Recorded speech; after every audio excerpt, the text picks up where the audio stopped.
जय श्री कृष्ण। जन्माष्टमी की कहानी में आपका स्वागत है। चैनल पर नए हैं तो चैनल को सब्सक्राइब कर लेना। आज हम सुनाएंगे आपको कृष्ण जन्माष्टमी की कहानी। द्वापर युग में जब पृथ्वी पाप और अत्याचारों के भार से दबने लगी तो पृथ्वी गाय का रूप बनाकर सृष्टिकर्ता विधाता ब्रह्मा जी के पास गई। सभी देवता ब्रह्मा जी के पास गए और ब्रह्मा जी को पृथ्वी की दुखांत कहानी सुनाई। यहाँ उपस्थित सभी देवताओं ने निर्णय किया कि इस संकट के समाधान हेतु भगवान विष्णु के पास जाएंगे और सभी लोग पृथ्वी के साथ लेकर क्षीर सागर में भगवान विष्णु के पास पहुँचे, जहाँ भगवान विष्णु शेष शैया पर शयन कर रहे थे।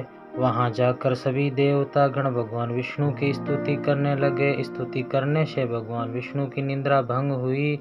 तब विष्णु जी ने सब के आने का कारण पूछा। तब दीन वाणी में पृथ्वी बोली, महाराज, संपूर्ण भूखंड पाप और अत्याचारों से घिर गया है और पृथ्वी इन पाप और अत्याचारों का भार से दबने लगी है। इसीलिए कृपया करके इस संकट का निवारण करें। यह सुनकर भगवान बोले, मैं ब्रज मंडल में वासुदेव गोप की भार्या कंस की बहन देवकी के गर्भ से जन्म लूंगा। इसीलिए तुम ब्रज भूमि में जाकर यादव कुल में अपना शरीर धारण करो। इतना कहकर भगवान विष्णु अंतर्ध्यान हो गए और देवता तथा पृथ्वी ब्रज भूमि में आकर यादव कुल के नंद, यशोदा और गोपियों के रूप में पैदा हुए। इसके बाद कुछ दिन ऐसे ही व्यतीत हो गए। वासुदेव नवविवाहित देवकी तथा साले कंस के साथ गोकुल में जा रहे थे। तभी आकाशवाणी हुई कि हे कंस, जिसको तू अपनी बहन समझकर अपने साथ लेकर जा रहा है, उसी के गर्भ से 8वें पुत्र होगा जो तेरी मृत्यु का कारण बनेगा। इतना सुनते ही कंस तलवार उठाकर देवकी को मारने के लिए दौड़ा। तो वासुदेव ने कहा, कंस, यह औरत बेकसूर है और बेकसूर स्त्री को मारना उचित नहीं है। इसीलिए जब भी देवकी के गर्भ से पुत्र का जन्म होगा तो पैदा होते ही मैं आपको अपनी सब संतान दे दूंगा, तो आपको कौन मारेगा। कंस ने उसकी बात मान ली और वासुदेव तथा देवकी को ले जाकर जेल में बंद कर दिया। जब भी देवकी के पुत्र होता तो कंस उन्हें मार देता। देवकी के सात पुत्र मारे जाने के बाद 8वें गर्भ की बात कंस को मालूम हुई। इस बात का पता चलते ही कंस ने देवकी और वासुदेव को विशेष कारागार में डाल दिया और डलवा कर पहरा लगवा दिया। भाद्रपद माह की कृष्ण पक्ष की अष्टमी को भयावहिनी रात के समय जब शंख गदा पद्मधारी भगवान श्री कृष्ण का जन्म हुआ तो चारों ओर प्रकाश फैल गया।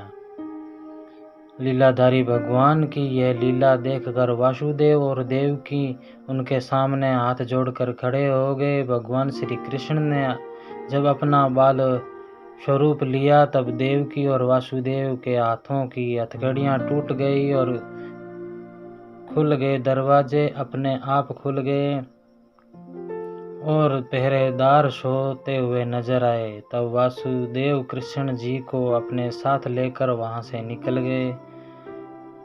जब वासुदेव ने यमुना को पार करने के लिए अंदर प्रवेश किया तो यमुना का स्तर बढ़ने लगा। भगवान के चरण कमल छूने को लालायित यमुना कृष्ण द्वारा पैर लटका देने पर भगवान के चरण कमल को स्पर्श कर उतर गई। वे बिल्कुल घट गई। वासुदेव यमुना पार कर गोकुल धाम पहुंच गए। वहां जाकर खुले दरवाजे और सोई हुई यशोदा को देखकर बाल कृष्ण को सुला दिया और सोई हुई कन्या को लेकर चले आए। जब वासुदेव वापिस कारागार में पहुंचे तो अपने आप बेड़ियां लग गई, दरवाजे बंद हो गए। दरवाजे बंद होने के बाद वहां सोए हुए पहरेदार भी जाग गए। हथकड़ियां लगने के बाद कन्या रोने लगी। तब जगे हुए पहरेदारों ने कन्या का रुदन सुनकर तुरंत कंस के पास खबर भेज दी कि देवकी का 8वां पुत्र जन्म ले चुका है। यह सुनकर कंस दौड़ता हुआ आया। जब कंस ने कन्या को हाथ में लेकर पत्थर पर पटकना चाहा तो कन्या हाथ से छूटकर आकाश में उड़ गई और साक्षात देवी के रूप में प्रकट होकर बोली, हे कंस, तुम्हें मारने वाला तो गोकुल में पहले ही पैदा हो चुका है। पापी कंस अब यही तुम्हारा वध करेगा। यही भगवान बड़े होकर अकासुर और तारकासुर तथा कंस जैसे क्रूर राक्षसों का वध कर पृथ्वी तथा भक्त जनों की रक्षा की।